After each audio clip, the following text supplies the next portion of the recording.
जब आप पलामू प्रमंडल के अभ्यर्थी को आप है सो जेटेट परीक्षा से है सो समझिए कि वंचित कर दीजिएगा। तकनीकी पहलू है तो किसी को भूखे आप मुआ दीजिएगा, क्या आप उनको खाने पीने के लिए व्यवस्था दिए हैं? मैं परीक्षा में जो खामियां हैं और एक क्षेत्र विशेष को टारगेट किया जा रहा है झारखंड की सरकार के द्वारा। पलामू के धरती से वो आते हैं और पलामू के धरती पर ही उनको मान सम्मान दे करके उनको मंत्री तक बनाया गया है। मुख्यमंत्री सचिवालय में भी आवेदन दिया हूँ कल के डेट में। साथियों नमस्कार, जोहार। जीटी रोड लाइव में आपका स्वागत है। मैं हूं अभिषेक सिंह। छात्र जो होते हैं वो छात्र होते हैं और छात्र के बारे में ये कहा जाता है साथियों कि किसी भी देश का जो भविष्य है वो छात्र ही है। लेकिन सरकार में आप देखिएगा, थोड़ा सा अतीत पे चलिएगा तो आप देखिए कि छात्र जो है अपने अधिकार और अपने जायज मांगों को लेकर के सड़कों पे भी उतरे हैं। कई एक बार लाठीचार्ज की भी घटनाएं हुई है। न सिर्फ ये झारखंड की बात है बल्कि आप देश के तमाम राज्यों को देखिएगा तो इस तरह का जो मसला है वो नया नहीं है। जब वो तैयारी करते हैं तो कभी पेपर लीक हो जाता है तो कभी मामला जो है वो हाई कोर्ट या सुप्रीम कोर्ट के संज्ञान में लिया जाता है। लेकिन जो छात्र हैं उनका समय और भविष्य दोनों अधर में लटक जाता है। अभी आप हाल में देखिए किस तरह से कि जो नीट की परीक्षा है वो कैंसिल हो गई और उस नीट की परीक्षा के बाद जो छात्र न जाने कितने लगन से उसकी तैयारी कर रहे थे, उन सब में एक निराशा का माहौल है। क्योंकि क्यों नहीं होगा भाई, जिस चीज की हमने इतने मन से तैयारी की है, एग्जाम को दिया है और आज फिर से वो एग्जाम दोबारा देना पड़े तो निश्चित रूप से इसका नकारात्मक प्रभाव जो है वो छात्रों पे पड़ता है। झारखंड इस मामले में अछूता नहीं है साथियों। आप देखिए कि किस तरह से जेटेट का जो एक मामला है वो अब तक झारखंड के छात्रों के भविष्य के साथ अधर में लटका हुआ है। चूंकि कई एक बार ये मामला उठा और अब तक विवादों के ही अधर में रहा है। आपको बता दें कि 2016 के बाद ठीक 10 साल के अंतराल पे ये जो एग्जाम है ये होने वाला था। और एक बात और इसमें उभर कर आई कि आप देखिए किस तरह से कि सरकार के ही दो घटक जो है एक दूसरे के आमने सामने नजर आते गए। किस तरह से राधाकृष्ण किशोर ने ये एक मोर्चा खोला था कि भाई अंगिका को और मगही को और भोजपुरी को क्यों नहीं शामिल किया जाए जेटेट की परीक्षा में। क्योंकि मातृभाषा तो मातृभाषा होती है और कहा जाता है कि मातृभाषा माँ के समान होती है। तो फिर जो गढ़वा के लोग हैं या डाल्टनगंज पलामू के लोग हैं, अगर उनकी मातृभाषा ही अगर अंगिका मगही या भोजपुरी है तो इसका क्या मतलब ये हो गया कि वो झारखंडी नहीं है। इन तमाम मुद्दों पर हम चर्चा भी आगे करेंगे। आप फ्रेम में देख रहे हैं, हमारे साथ हैं राहुल क्रांतिकारी विचार के साथियों। ये काफी अग्रसर भी रहे थे जब सहायक आचार्य की नियुक्ति का मामला आया था। आगे इन्हीं से हम इस मसले को और विस्तार में समझेंगे। क्रांति जी, स्वागत है आपका। और सबसे पहला सवाल ये कि ये जेटेट के जो छात्र हैं, न जाने कई एक सालों से तैयारी में लगे हुए हैं, इनके भविष्य को आप कैसे देख रहे हैं अगर इस तरह की परीक्षाओं में बार बार डिले होता है तो? देखिए, छात्र लंबे इंतजार के बाद इस बार परीक्षा लिखने के लिए तैयारी में थे और इस बार उम्मीद भी है कि परीक्षा हो जाए। लेकिन सरकार का मंशा यहाँ भी है सो खराब नजर आ रहा है, वो है भाषा विवाद। अगर पलामू गढ़वा के लोग मगही और भोजपुरी बोलते हैं तो उनका क्या गुनाह है? उनके साथ भेदभाव किया जा रहा है। वहां पर जबरदस्ती नागपुरी भाषा को थोपा जा रहा है, जबकि पलामू और गढ़वा के लोग नागपुरी भाषा नहीं बोलते हैं। अब ऐसे में सवाल खड़ा होता है तो परीक्षा पर हसो सीधा असर पड़ेगा। और सवाल क्यों नहीं खड़ा होगा? कुछ छात्र इस बात को विरोध कर रहे हैं कि परीक्षा को डिले करने के लिए कोई साजिश रचा जा रहा है, तो गलत मांग किया जा रहा है। छात्र भी इस बात को बोल रहे हैं कि परीक्षा होने दीजिए। मैं भी बोल रहा हूं कि परीक्षा होना चाहिए, क्योंकि 10 साल के बाद हो रहा है। मैं परीक्षा का विरोध नहीं कर रहा हूं। मैं परीक्षा में जो खामियां हैं और एक क्षेत्र विशेष को टारगेट किया जा रहा है झारखंड की सरकार के द्वारा, उस पर मैं आवाज खड़ा किया हूं कि मगही भोजपुरी अगर पलामू के लोग बोलते हैं तो उनको बाहरी बोल दिया जा रहा है, बाहरी संबोधित किया जा रहा है, बाहरी बोल करके उनको अपमान किया जा रहा है। क्या पलामू प्रमंडल झारखंड का अंग नहीं है? मैं आपके चैनल के माध्यम से झारखंड के मुख्यमंत्री से वित्त मंत्री, जो कि भाषा उच्च स्तरीय कमेटी के समन्वयक बने हैं, उनसे मेरा सीधा क्वेश्चन है। और वित्त मंत्री जी राधाकृष्ण किशोर जी पलामू के ही धरती से आते हैं, छतरपुर से आते हैं, वो भी मगही भाषा बोलते हैं। वो क्षेत्र में विरोध तो कांति जी उन्होंने भी किया था, विरोध किए थे, सवाल खड़ा किए थे और मांग भी कर रहे थे कि मगही, भोजपुरी और अंगिका को शामिल किया जाना चाहिए। किसी को मातृभाषा को नहीं छीना जा सकता है। तो सवाल जब खड़ा किए तो उनको लास्ट तक जाना चाहिए। जब उनको भाषा उच्च स्तरीय कमेटी का है सो समन्वयक जब बना दिया जाता है, तब है सो उनका बोली है सो बदल जाता है। बोली भी इस मानने में हम बदलता हुआ बोल रहे हैं कि उनका कहना है, हम एक दैनिक भास्कर का है सो एक कटिंग मैंने पढ़ा है, उसमें उनका स्टेटमेंट आया है कि यह भाषा कमेटी का जो निर्णय होगा वो अगले परीक्षा में लागू होगा। तो अगले परीक्षा में क्यों? ये एक तो ऑलरेडी ये जो परीक्षा ये 10 साल के अंतराल पे हो रहा है, और जो छात्र वहां से इस विषय को लेकर तैयारी करते होंगे, आपको नहीं लगता कि उनके भविष्य के साथ सीधा सीधा धोखाधड़ी है? बिल्कुल धोखाधड़ी हो रहा है, और इसीलिए मैं इसको आवाज उठाया हूँ। उनका कहना है कि लाखों अभ्यर्थियों का है सो भविष्य खतरे में पड़ जाएगा अगर अभी लागू कर दिया जाए तो क्या पलामू के अभ्यर्थी का भविष्य खतरा में नहीं पड़ेगा? पलामू के अभ्यर्थी शुरुआत में ही जेटेट परीक्षा में ही अगर फेल हो जाएंगे तो शिक्षक का जो भी एग्जाम होगा उसमें तो पार्टिसिपेट नहीं कर पाएंगे। तो उनको समझिए कि सौरी में जिस तरह से गला घोट दिया जाता है, उसी तरह से जेटेट के परीक्षा में ही उनको फेल का रास्ता दिखाने का प्रयास किया जा रहा है। नागपुरी भाषा जबरदस्ती थोप करके, जो कि पलामू प्रमंडल के लोग नहीं जानते हैं, तो जब जेटेट में ही वो फेल कर जाएंगे तब तो उनको शिक्षक बनने का सपना है सो चूर चूर हो जाएगा, खत्म हो जाएगा। तो इस तरह का अन्याय मैं राहुल कुमार क्रांति किसी भी सूरत में नहीं होने दूंगा। इसके लिए मैं मुख्यमंत्री सचिवालय में भी आवेदन दिया हूं। कल के डेट में महामहिम राज्यपाल से भी मैं मुलाकात करने का समय मांगा हूं, और कल उसके लिए भी मैं कल ही अपॉइंटमेंट के लिए लेटर दिया हूं राजभवन, अब लोक भवन में, है ना। और फिर आज मैं राधा कृष्ण किशोर को मैं सोशल मीडिया के माध्यम से मैं अपना आवेदन सबमिट किया हूं। मैं तो उनके आवास पर अशोकनगर गया था, लेकिन वो आवास पर मुलाकात नहीं हो पाया, शायद वो बाहर हैं। लेकिन जैसे ही 17 तारीख को सुनने में आ रहा है कि एक बैठक है, पहली बैठक है भाषा को लेकर के, तो मैं उम्मीद करता हूं कि मैं जो भी पत्राचार किया हूं, जो भी उनके मोबाइल पर मैं व्हाट्सएप के माध्यम से लेटर को भेजा हूं, उस पर अगर विचार नहीं किया जाएगा, अगर पलामू प्रमंडल के लिए मगही और भोजपुरी को शामिल नहीं किया जाएगा तो बहुत बड़ा आंदोलन छिड़ेगा। पलामू के धरती से वो आते हैं और पलामू के धरती पर ही उनको मान सम्मान दे करके उनको मंत्री तक बनाया गया है, लेकिन उसी धरती पर उनका पुतला दहन का भी कार्यक्रम 18 तारीख को किया जाएगा। कब?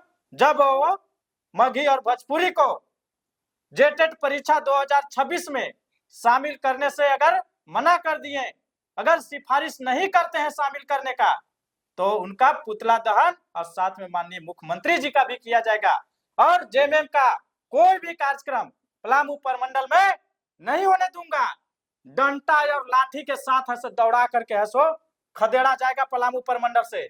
जब आप पलामू प्रमंडल के अभ्यर्थी को आप ऐसो जेटेट परीक्षा से ऐसो समझिए कि वंचित कर दीजिएगा, जेटेट परीक्षा में फेल का रास्ता दिखाने का आप साजिश रच रहे हैं, उनको शिक्षक बनने से आप वंचित करने जा रहे हैं, तो फिर पलामू में आपका कोई अधिकार नहीं होगा जाने आने का। आप किसी तरह का सरकार कोई कार्यक्रम नहीं कर सकते हैं। ये मैं राहुल कुमार क्रांति आज मैं आपके चैनल पर बोल करके जा रहा हूं। अच्छा कांति जी, एक सवाल और उठता है कि इस तरह का भाषा का जो लेकर के जेटेट के साथ पुराना विवाद रहा है, आप चाहे खूंटी का मामला देख लीजिए, किसी अन्य जिलों का मामला देख लीजिए, तब क्या ये तकनीकी गलती है या फिर जानबूझ करके कुछ ऐसा राजनीतिक घटनाक्रम का रूप देने की कोशिश की जा रही है कि भाई वहां के विद्यार्थियों के साथ न्याय नहीं? सर मैं बता दूं कि यह परीक्षा जैक के द्वारा लिया जा रहा है। अच्छा। और कोई तकनीकी गलती नहीं है, ये सरकार का गलती है। नियमावली तो सरकार बनाई है ना, तो ये अब बना करके कार्मिक को दी है, तो ये सरकार इसमें गलत की है, जो कि मगही, भोजपुरी और अंगिका को इस बार की परीक्षा में शामिल नहीं की है नियमावली में। इससे पहले जो परीक्षा हुई थी 2013 में, 2016 में, उसमें ये मगही, भोजपुरी और अंगिका शामिल था। तो इस बार क्या ऐसा हो गया कि इनको बाहर आप कर दिए? बोलते हैं कि ये बाहरी भाषा है, बोरो भाषा है, बिहारी भाषा है। ऐसे पलामू के लोग को आप संबोधित कीजिएगा। पलामू आप झारखंड का अंग नहीं है, बाहरियों को अगर रोकना है माननीय मुख्यमंत्री जी, तो आप स्थानीय नीति और नियोजन नीति आप बनाइए। आपके तो खुद मंत्रिमंडल में बाहरी लोग हैं जिनको मंत्री बना करके आप बैठा रखे हैं, और बात करते हैं बाहरी को रोकने का। बाहरी को रोकने के लिए आप स्थानीय नीति और नियोजन नीति बनाइए। भाषा के साथ सौतेला व्यवहार मत कीजिए। अगर हम मगही बोलते हैं तो मेरा कोई गुनाह नहीं है। आप बोलते हैं कि बिहारी भाषा है, आप कहाँ पैदा लिए थे? अरे पैदा जिस दिन लिए थे उस दिन बिहार में ही पैदा लिए थे। झारखंड तो अभी है ना। आप पैदा जब लिए थे उस समय आप बिहारी थे। अब बिहार से ही अलग हुए हैं।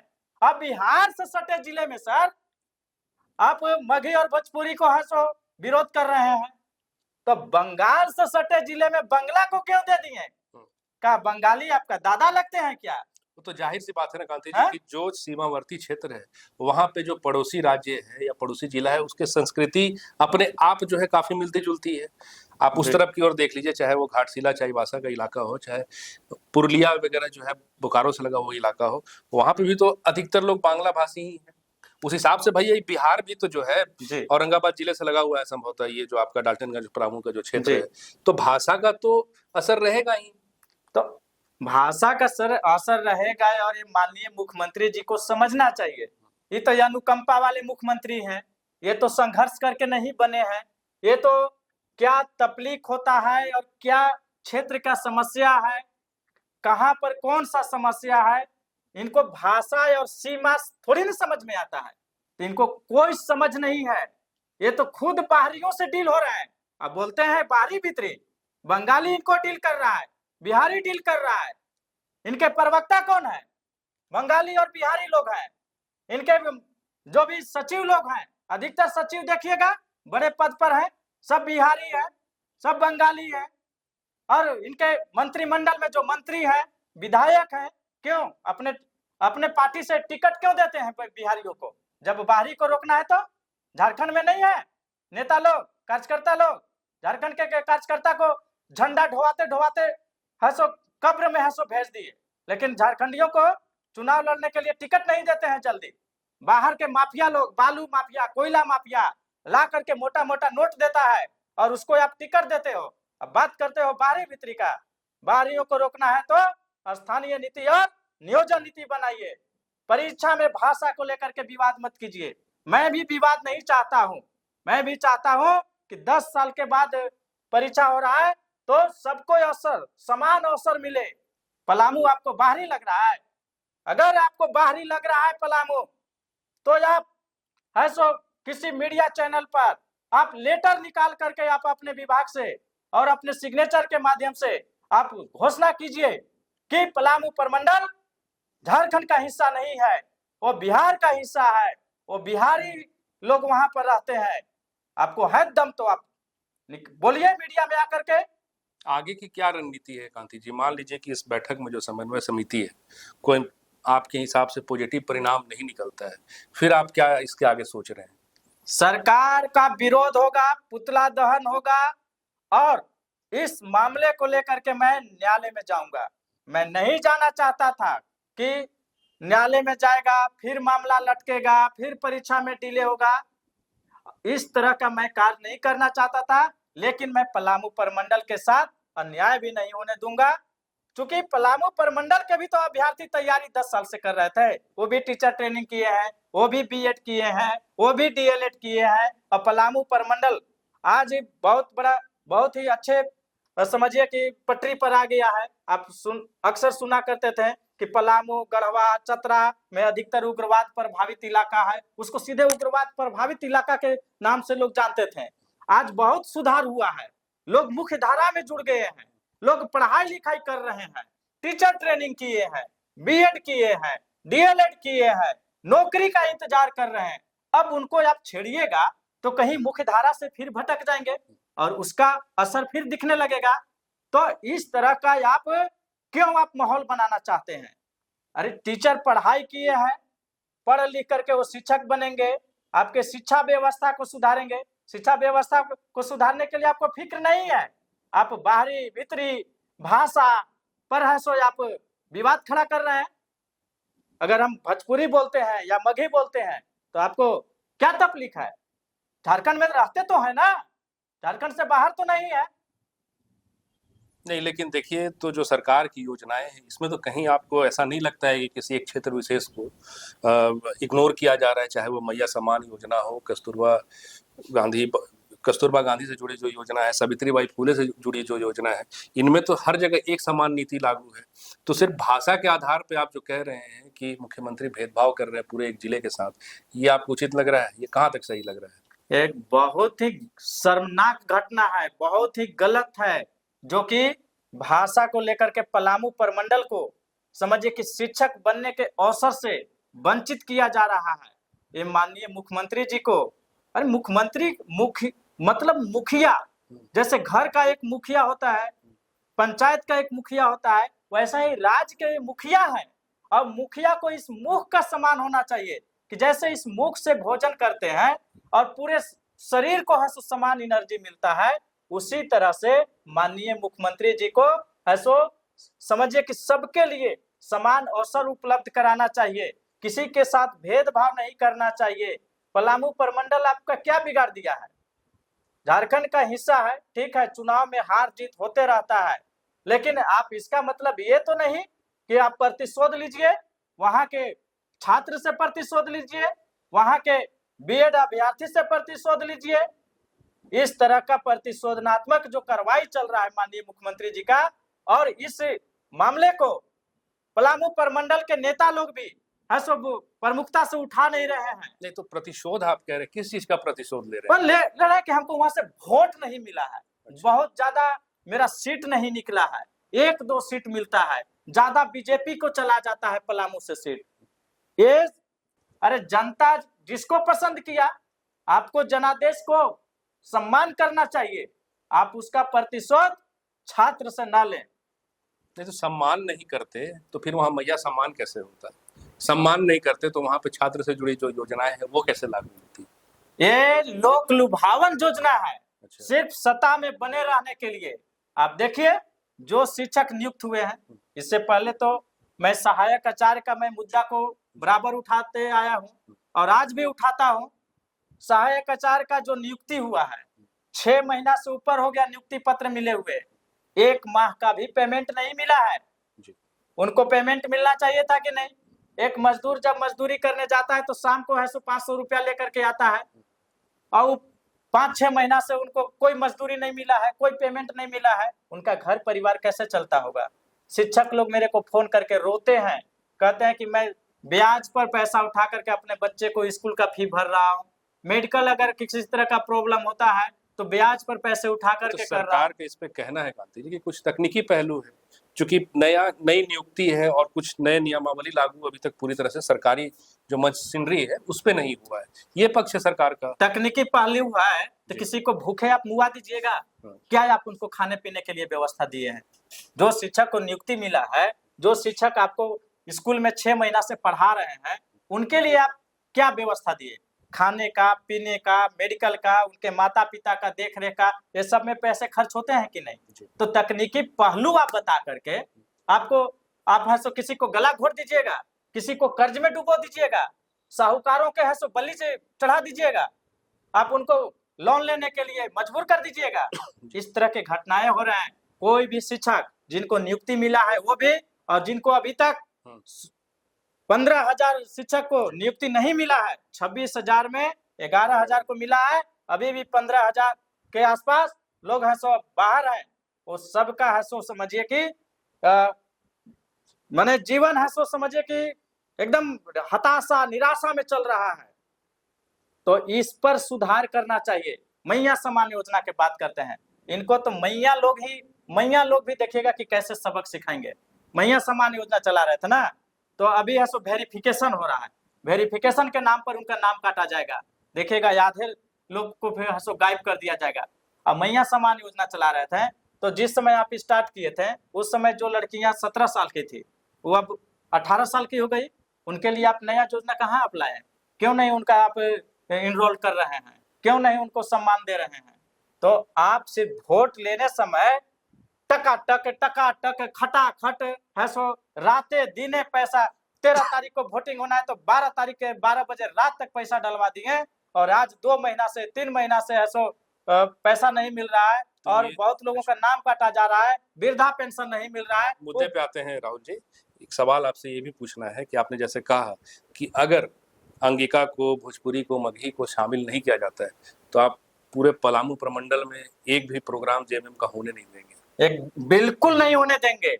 लाठी या डंडा, पलामू के भाषा में बोल रहे हैं, अगर पलामू में कोई प्रोग्राम करे अइले तो लाठी या डंडा से दौड़ा करके भगाए, समझ लिया। काहे कि पलामू प्रमंडल के साथ बेइंसाफी करत पड़ा है। अब बेइंसाफी राहुल कुमार क्रांति किसी भी सूरत में बर्दाश्त नहीं करी।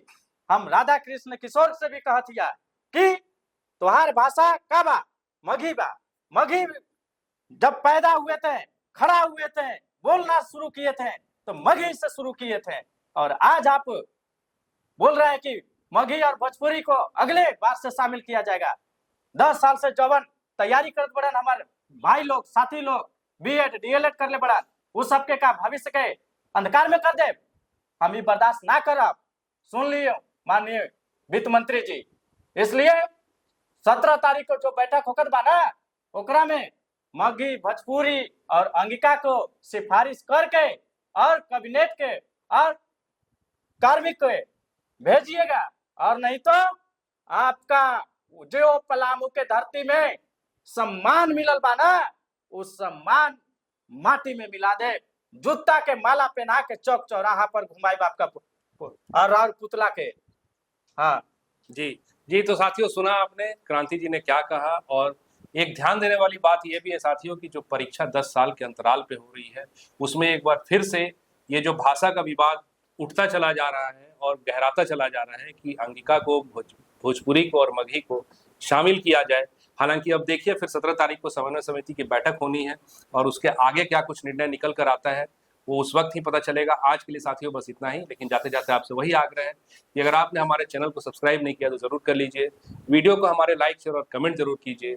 आज्ञा दीजिए, नमस्कार, जय हिंद, जय भारत।